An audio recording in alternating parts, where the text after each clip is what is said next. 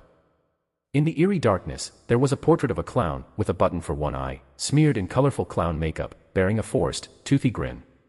It moved. I was sure of it, the pupil of its remaining eye just shifted. Ro, want to try touching that one first? No. Please, just stop. Yes. Why did I say yes? I can't even go near it. A strong sense of foreboding hit the back of my neck. If I keep matching the tempo of these lunatics, I won't survive here.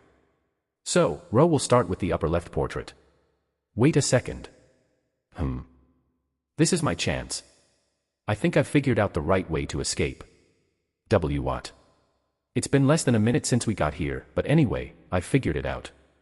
Just trust me. I deduced it from reading the records of civilian escapees. Has my brain ever worked this fast before? I can't let these fearless maniacs take the lead. First, we must not touch the other portraits. Why? Because I'm terrified, that's why. But my mouth said something different. There must be a specific correct answer. Is this what survival instinct feels like? I immediately pulled out the toy coin from my equipment and summoned the translucent glove into the air. Then, I handed over 2,501 coins to the glove as if I were dumping them on a big-time YouTuber. T/N, approximate, $8 total. The glove froze for a second, like it was in shock from the generous donation, then happily spun around in the air before merging with my hand. Wait, is that your equipment, Ro? Yes. It allows me to remotely touch objects. Whoa. At least now I didn't have to approach the clown portraits and touch them myself. But I pretended I had a different plan, nodding seriously as if deep in thought. From now on, I want to run and see as many portraits as possible. We need to find the correct one. I looked at Section Chief Lee Jahian. And starting now, the portrait I describe will be the correct one. If you spot it, please tell me immediately. Is that okay? If this works, I won't have to examine each and every clown portrait myself. Of course, if he responds with "Who's this rookie to boss us around," it's all over. But Section Chief Lee didn't seem like the type to be obsessed with authority. Even though he had a lizard's head. And maybe even thinks like a lizard. Sure. It worked. Relief coursed down my spine, almost making my legs give out, but I held on, nodding as if everything was still under control. Then, I'll start running.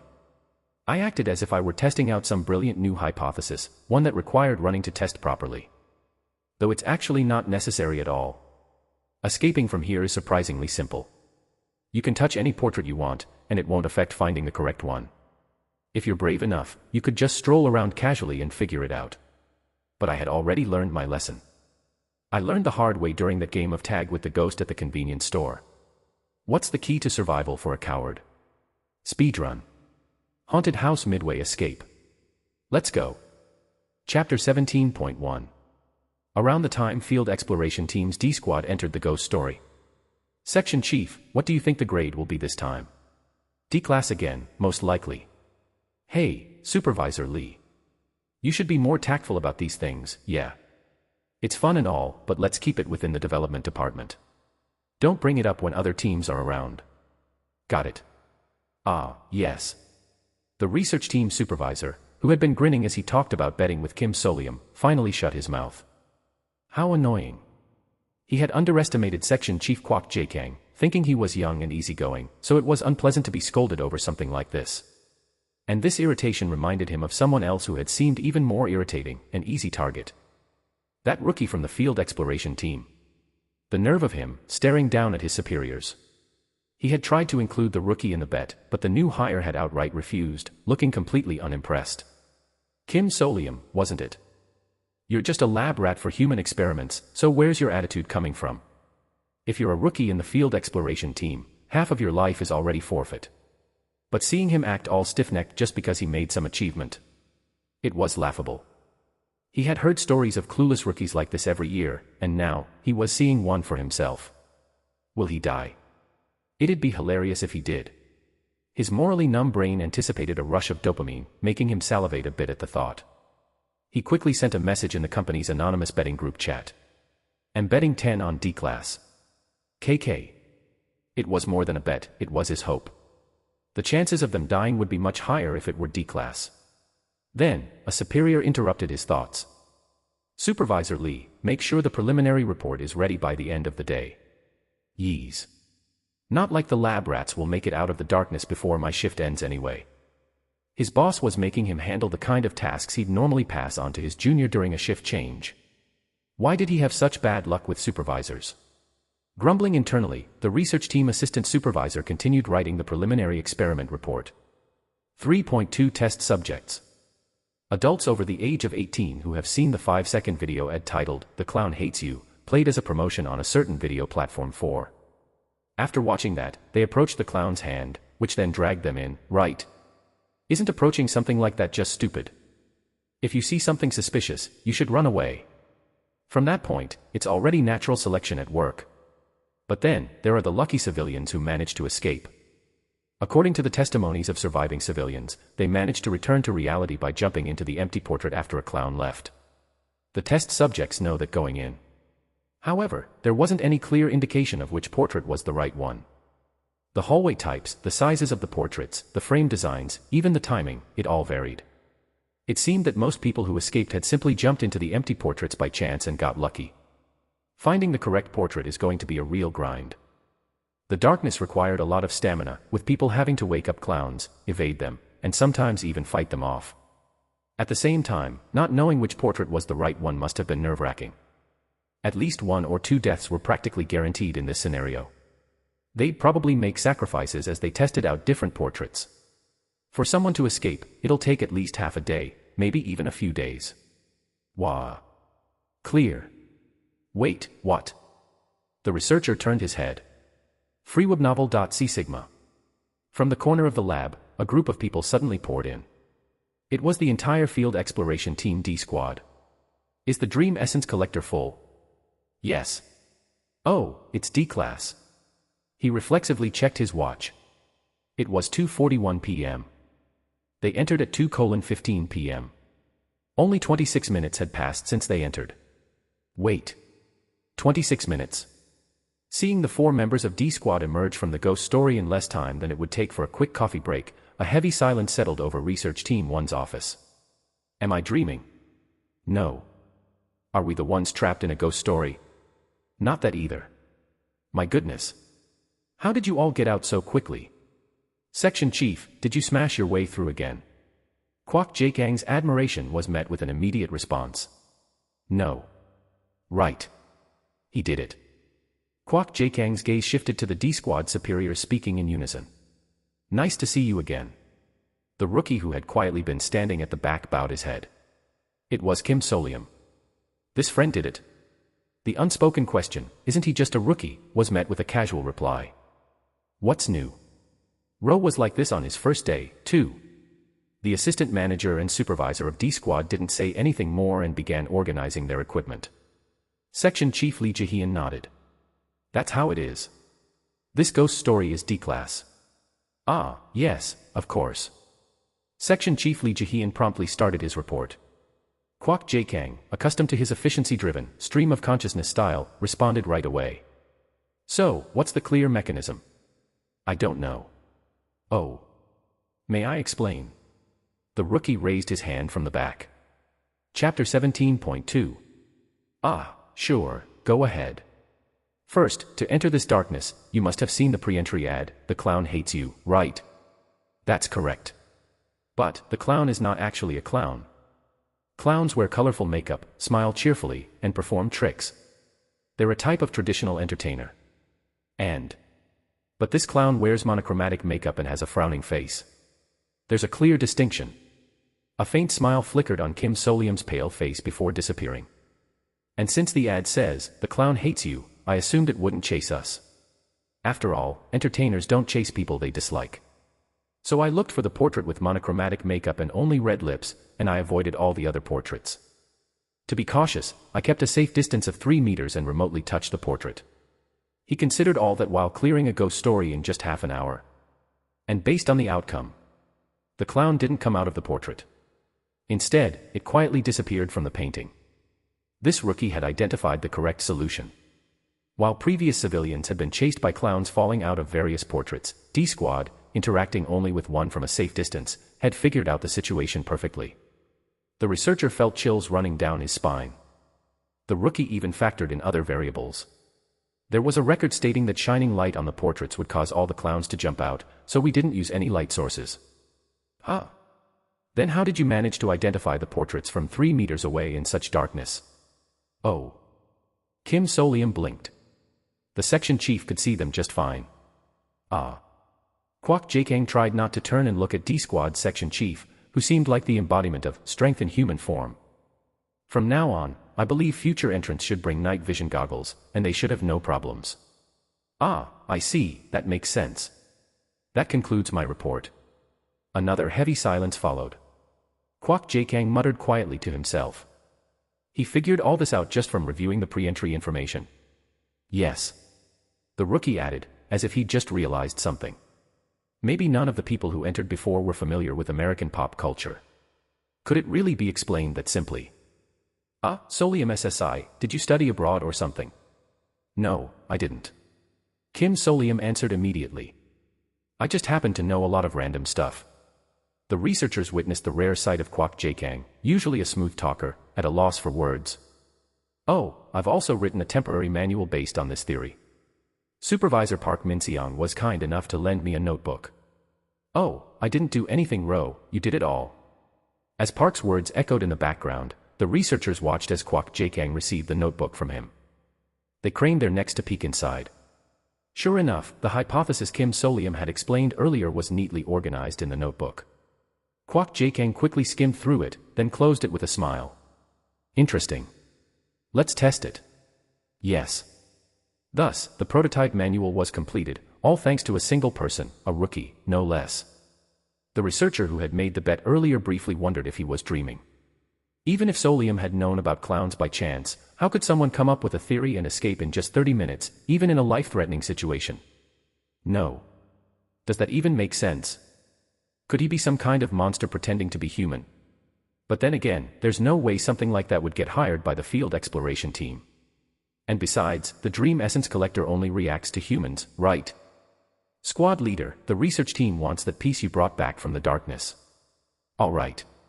Meanwhile, Section Chief Lee Jae-hyun handed over a piece of cloth he had been holding. What is that? Oh, Squad leader Lee grabbed it when the portrait clown tried to escape.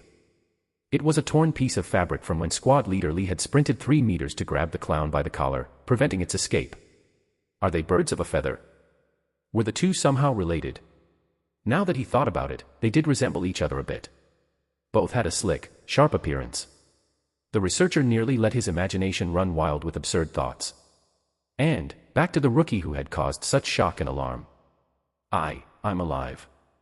His heart was still racing from acting impulsively, not thinking of the consequences. Why did the clown have teeth? Why was it peeling off people's skin? Why was it sucking people into the sewer like balloons? Having witnessed all sorts of terrifying, animated clown portraits, he'd probably developed a fear of clowns for life. Another reason for insomnia added to the list. What amazed him was how he had managed to bluff his way through the situation, talking his way out of it. Wait, did I really pull it off? Wasn't I acting too suspicious? I hope they don't think I had a cheat sheet and end up dragging me to some secret lab in the basement of Daydream Incorporated. Just as Kim Solium was about to let his anxiety take over, Kwok Jae-kyung, who had quietly been holding the notebook, finally spoke. New hire Kim Solium. Haven't you gotten your business card printed yet? Kim Solium, snapping back to reality, responded promptly. No, new hires don't receive business cards yet. Oh, don't play dumb. You know what I mean.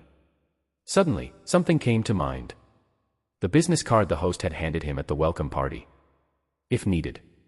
010-0153-24865. The research team 1 section chief smirked. If you want to earn points faster, contact that number. I have a feeling you'll be calling soon. It sounded like a tempting offer. However. Frubnov.com. No, thank you. Kim Solium responded without hesitation. If that's your decision. Kwok Jaekang shrugged and let it go lightly. Is there any particular reason not to? Haha. The reason was simple. More terrifying events. No, thank you. His heart, still shaken by the recent ordeal, couldn't take it. Kim Solium had already decided to settle for the current, triple points event, and leave it at that. Chapter 18.1. I'll be honest. Now, it's been a month since I joined. Surprisingly, working at a ghost story corporation, it's actually bearable. Wow, crazy, another clear in 30 minutes.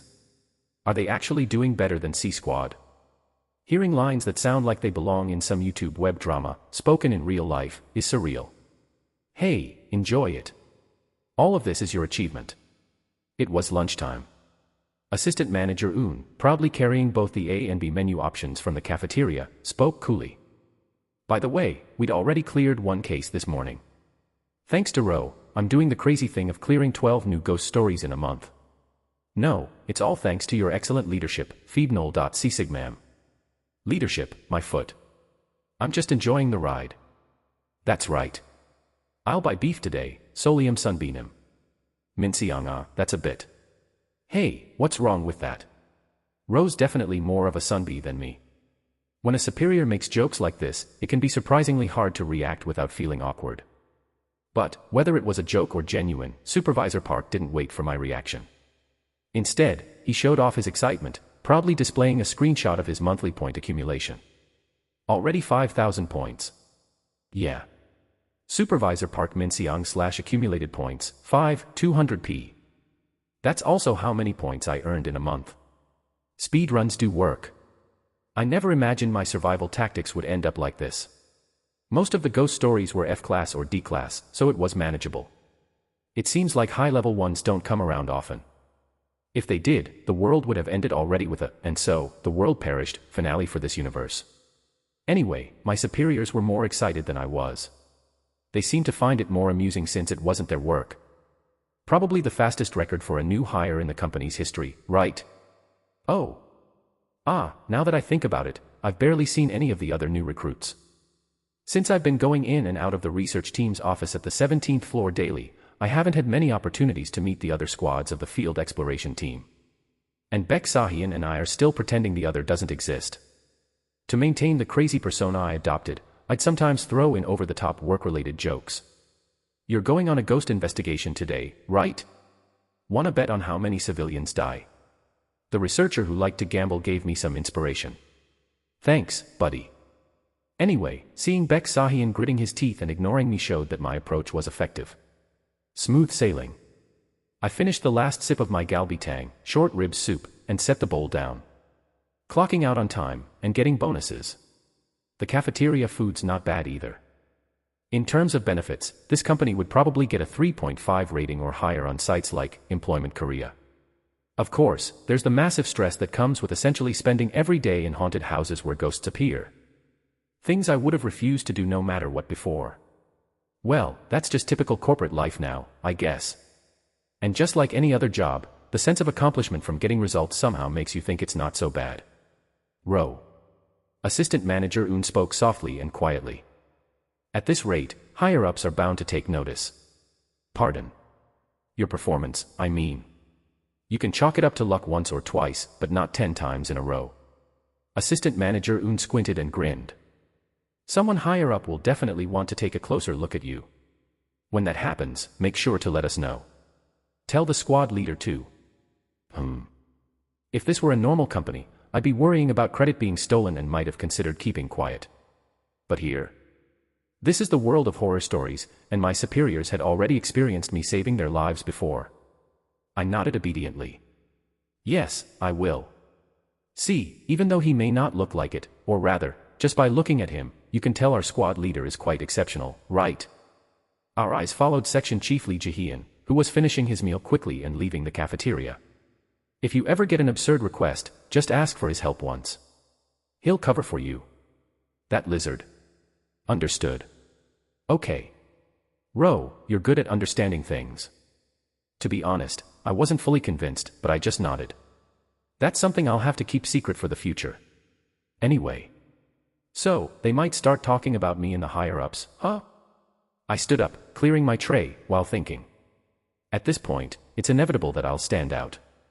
I've pretty much accepted that.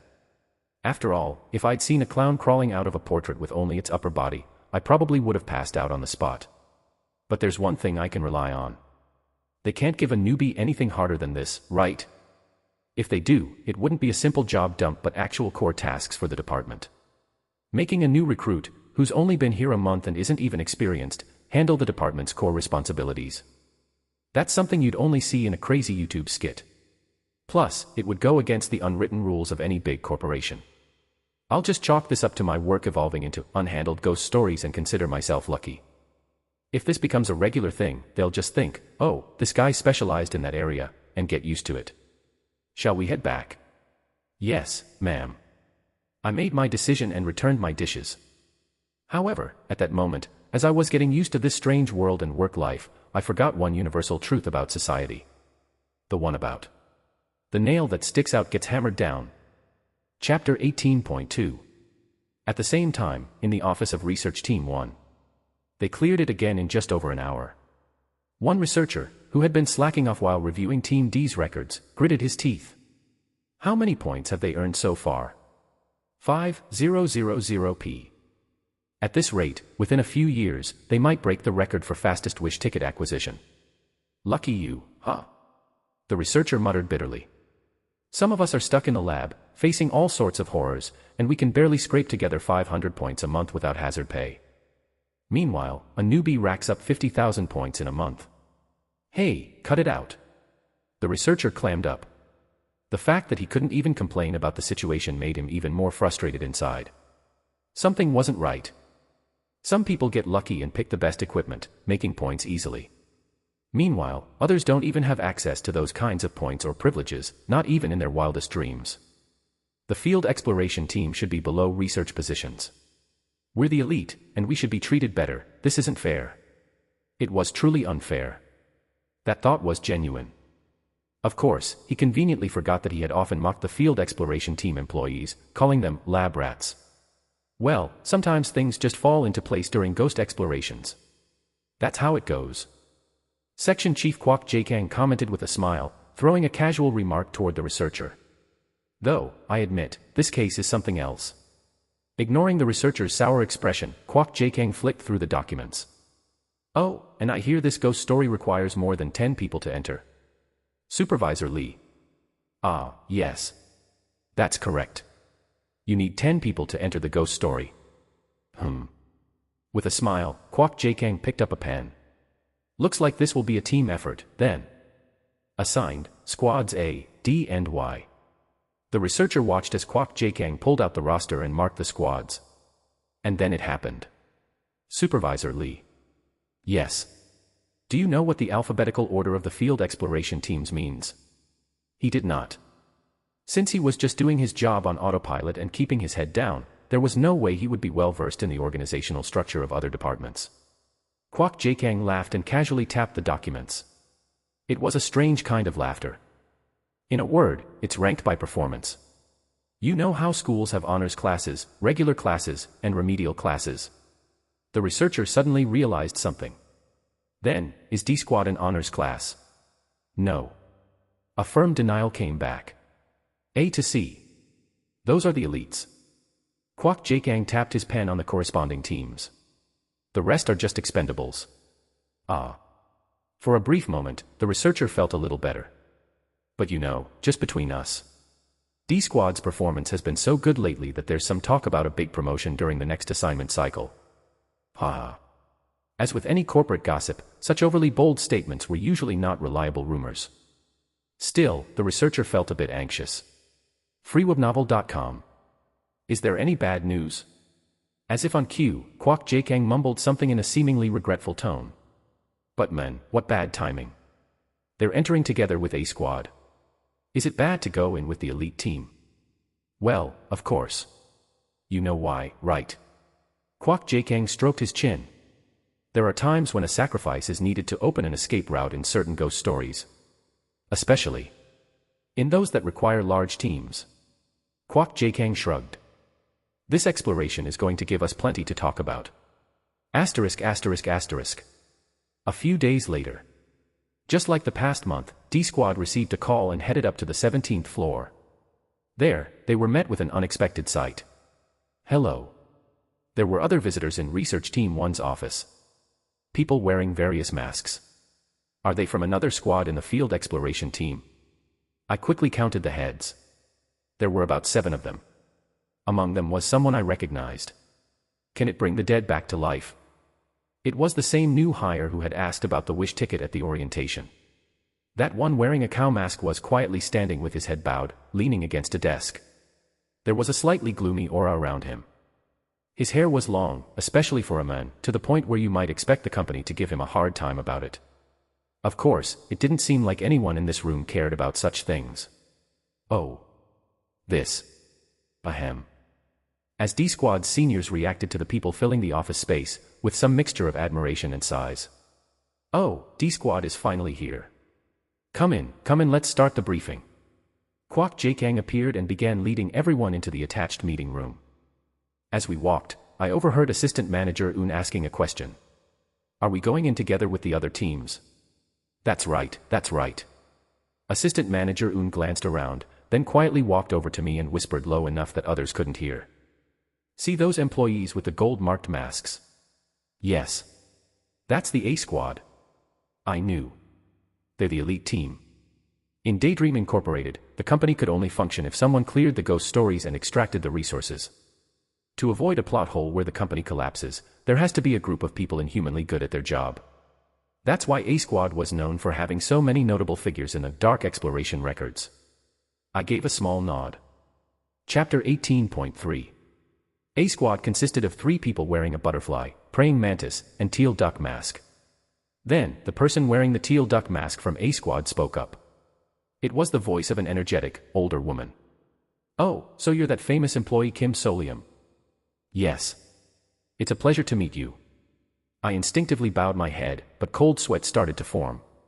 That Kim Solium. What kind of rumors are circulating about me?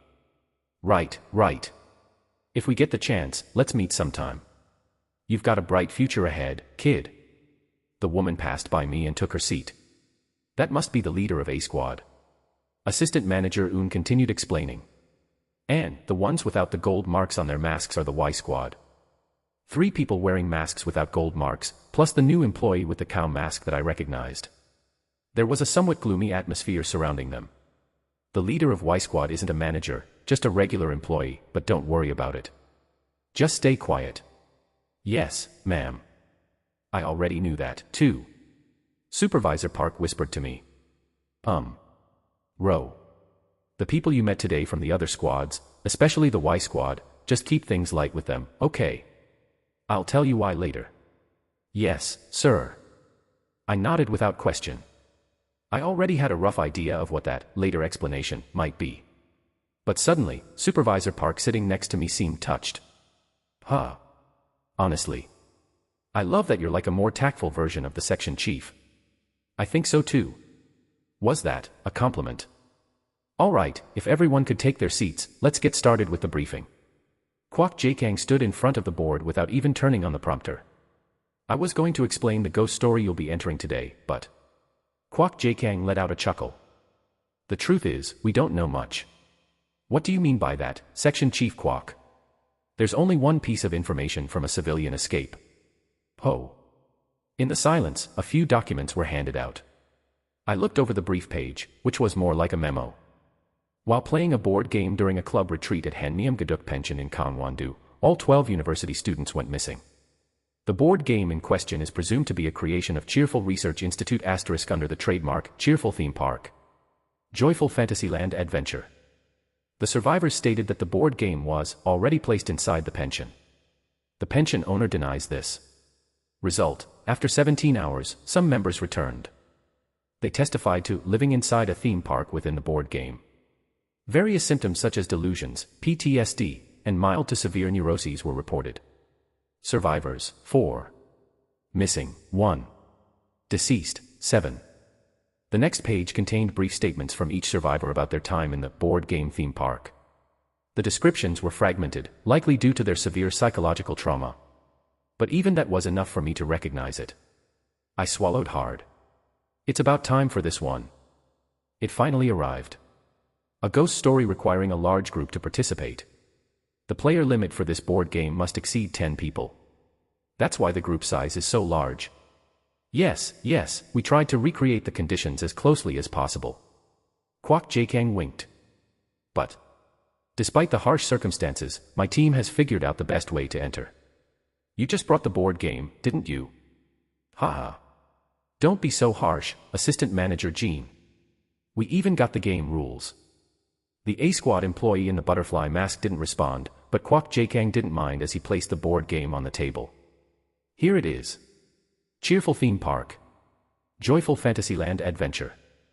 Be the first team to ride all 3 fantasy attractions with your teammates and win spectacular prizes. The front of the nearly brand new box was adorned with a colorful depiction of Fantasyland. When the box was opened, it revealed a map of the theme park divided into zones and brightly colored coins. Now, let's split into teams and start the board game. He says it so cheerfully, urging us to enter a ghost story where more than half the people died. Should we just form teams based on our squads? Oh, actually, you'll draw game pieces from these capsules, and your team will be based on the color you draw. Kwok Jae-kyung pulled out a small capsule from one side of the box and showed it to everyone. If you shake it, the piece will drop from this hole. It's random, then. With size, people began shaking the capsules and drawing game pieces one by one. Blue, yellow, red, As expected, this kind of thing usually goes in order of seniority, so my turn was almost last. The piece I drew was... Employee Kim, you've got red. Of course, I got the red piece. In the world of ghost stories, red isn't exactly a lucky color, and I wasn't feeling great about it. Well, the color doesn't really matter in this ghost story. Even if people draw the same color, different things happen, after all. I swallowed hard, feeling nervous. Anyway. Are we entering now? Once the game board is set up, we'll begin the entry. However, even after squad leader Lee Jae-hyun unfolded the game board, nothing happened. A sudden thought crossed my mind, and I counted the number of people. 4 with yellow, 4 with blue. And those who drew red, like me. Assistant Manager Jean from A Squad, the new employee from Y Squad that I recognized, and me. 3 people in total. The red team doesn't have enough players. We're missing one person, Lee Jae-hyun said, turning his vertical pupils toward Kwok Jae-kyung. It seems we can't enter with just 11 people. We need all 12 to try again. Oh, that. Kwok Jae-kyung casually responded and tossed the capsule containing the game pieces. Supervisor Lee, catch. He threw it to the gambling-addicted researcher standing nearby. What? The researcher caught the capsule reflexively. Thud. Inside, the remaining red piece fell out. I drew it. Wait a second. Departing for Fantasyland. The game board shot up into the air, swirling before swallowing our surroundings. You are. Ha ha ha ha ha. I heard the researcher's scream echoing in my ears, followed by Kwok Jae-kyung's laughter. I recalled the back pages of Kwok Jae-kyung's Dark Exploration Records entry on the wiki. Equals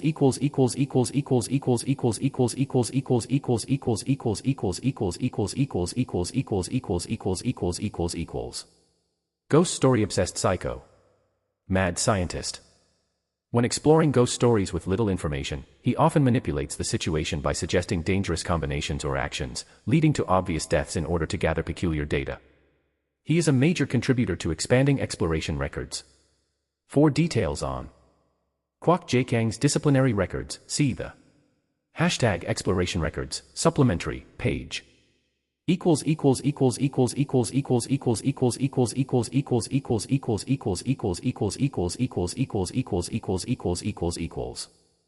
had always been wary that a day like this might come.